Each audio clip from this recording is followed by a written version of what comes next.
Assalamualaikum warahmatullahi wabarakatuh. Perkenalkan, nama saya Siva Indasari dari 11 Akuntansi. Jadi di sini saya ingin mengerjakan praktek administrasi pajak, yaitu materi wajib pajak badan. Soalnya yaitu PT Jaya Cemerlang adalah wajib pajak membeli sebuah bangunan permanen pada tanggal 7 Oktober 2020 dengan harga perolehan Rp1.500.000. Bangunan mulai digunakan pada tanggal 2 Januari 2021. Berdasarkan ketentuan perpajakan, bangunan permanen termasuk harta berwujud dengan memanfaatkan 20 tahun. Hitunglah penyusutan dan nilai buku dengan menggunakan metode garis lurus. Jadi di sini kita menggunakan metode garis lurus.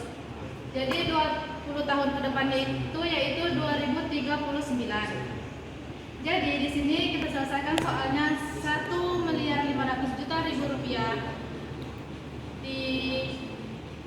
dikali 5% dapatlah Rp75.000.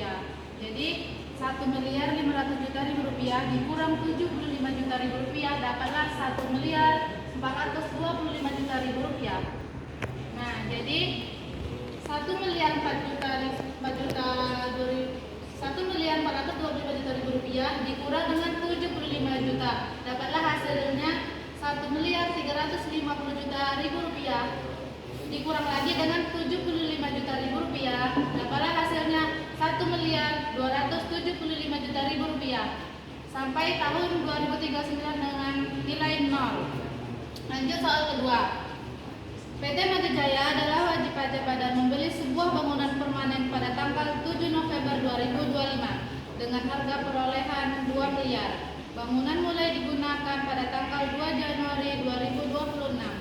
Berdasarkan ketentuan perpajakan, bangunan permanen termasuk harta berwujud dengan masa manfaat 20 tahun. Hitunglah penyusutan dan nilai buku dengan menggunakan metode saldo menurun. Jadi kita di sini menggunakan metode saldo menurun. Jadi di sini menggunakan tahun itu 20 tahun ke depan, yaitu dari 2026 sampai 2044. Nah, jadi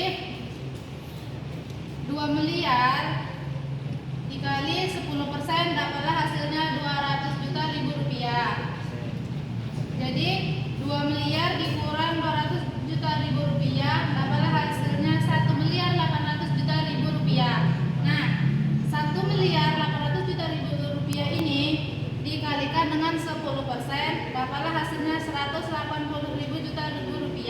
Lalu Rp1.800.000 ini dikurang Rp180.000 dapatlah hasilnya Rp1.620.000. Dan begitu seterusnya sampai tahun 2044 dengan RP 0. Lanjut soal ketiga.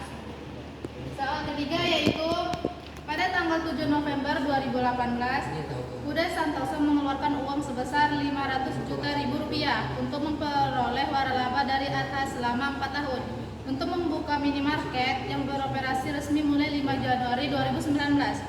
Perhitungan amortisasi untuk metode garis lurus sebagai berikut. Jadi kita di sini menggunakan metode garis lurus ya. Nah jadi 4 tahun ke depan itu dari 2019 itu 2022. Jadi 25% ini dapat dari nilai tabel ya. Nah, setelah itu lalu Rp500 juta dikali 25% dapatlah hasilnya Rp125 juta. Nah, jadi Rp500 juta dikurang Rp125 juta dapatlah Rp375 juta.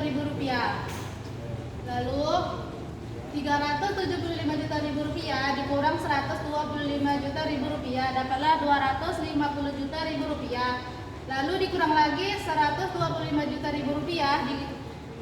dikurang dengan Rp250 juta dapatlah Rp125 juta. Lalu hasilnya dengan nilai 0 tahun 2022. Lanjut soal keempat. Pada tanggal 7 November 2018, Indah Jaya mengeluarkan uang sebesar Rp500 juta untuk merubah waralaba dari AHA selama 4 tahun untuk membuka minimarket yang beroperasi resmi mulai 5 Januari 2019. Perhitungan amortisasi untuk metode saldo menurun.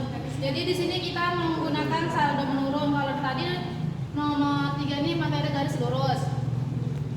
Nah, jadi 4 tahun ke depan itu dari 2019 yaitu 2022. Jadi 500 juta rupiah ini dikali dengan 50% dapatlah hasilnya 250 juta rupiah. Di sini nilai sisa buku. Jadi nilai sisa bukunya 250 juta rupiah dikalikan dengan 50% dapatlah hasilnya 1.205.000 rupiah. Jadi ini dikalikan lagi dengan 50% dapatlah hasilnya